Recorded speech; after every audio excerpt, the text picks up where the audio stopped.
It's the bye week, and there are only 4 games left in the season.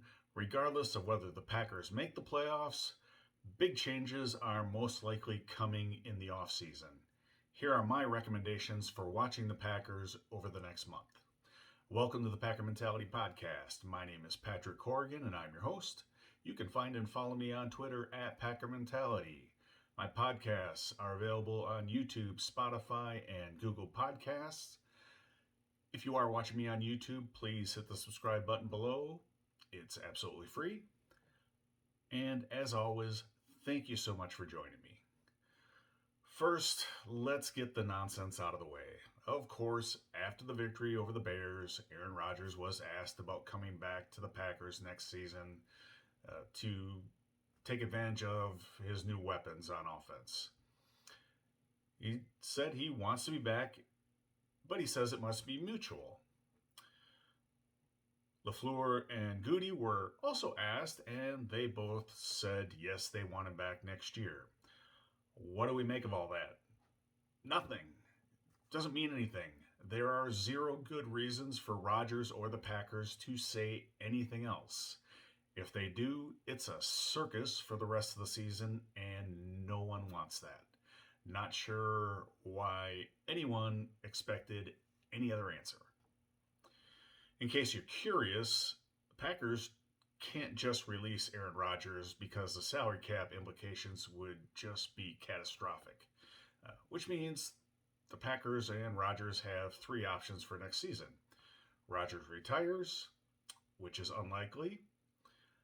Rodgers comes back and plays for the Packers because he's going to make about $60 million, if nothing else.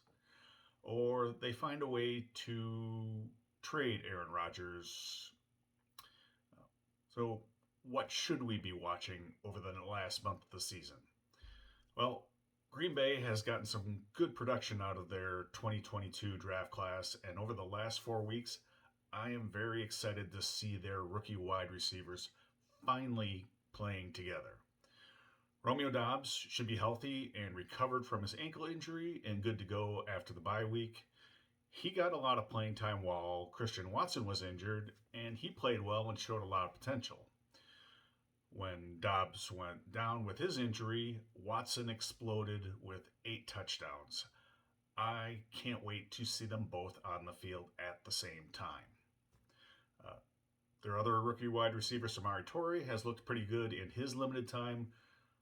Kind of interested to see if they would put all 3 of their rookies on the field together.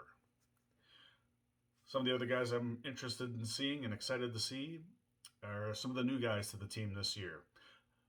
Rudy Ford has shown the ability to be in the right place at the right time with turnovers. Can he be a piece for next season? Be interested to see. Keyshawn Nixon has been a welcome, long-awaited spark returning kickoffs and on defense. And has anyone else noticed that he has some of his best returns when he starts deep in the end zone? I don't know if he needs a little extra runway to get started, but some of his better returns have been from like 5-6 yards deep in the end zone. I think a lot of people were a little bit surprised last offseason with the departure of Davante Adams and might not have taken the time or had the opportunity to enjoy his last season in a Packers uniform. People don't make the same mistake this season. Here are a few names that might be playing their final games in the green and gold. On offense, we just spoke about him. Aaron Rodgers could retire, could be traded. The other half of that story, Jordan Love.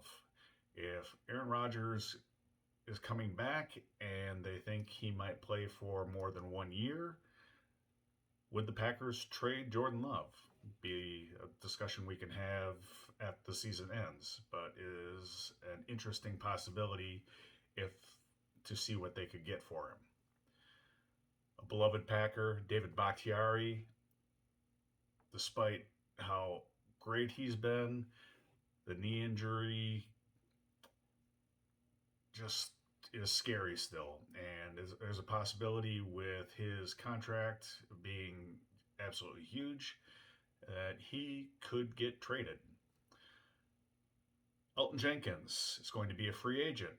If they keep Bakhtiari and a few other guys, do they have the money for Elton Jenkins? Josh Neisman, the other tackle, he's a free agent.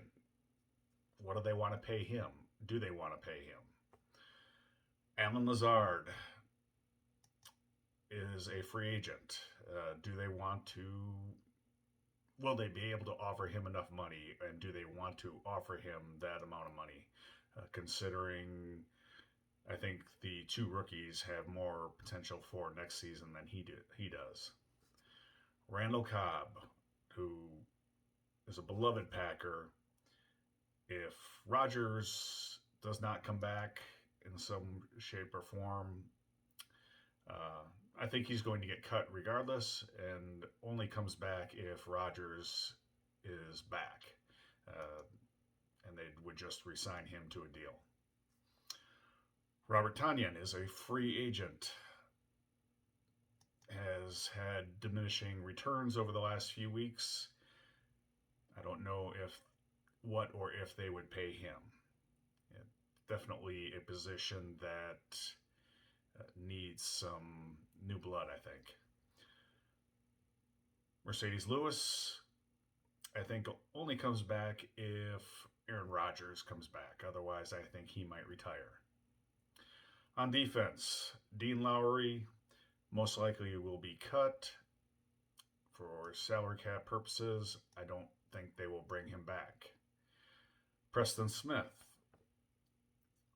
also possibility he might get cut after June 1st for salary cap help.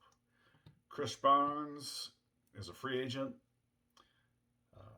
Adrian Amos, free agent.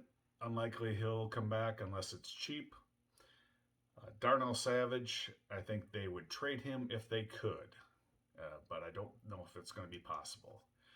One other possible cut that I've heard thrown around there is Rasul Douglas, but I guess it'll depend on what they want to do with him for next season, whether he's a safety or something else.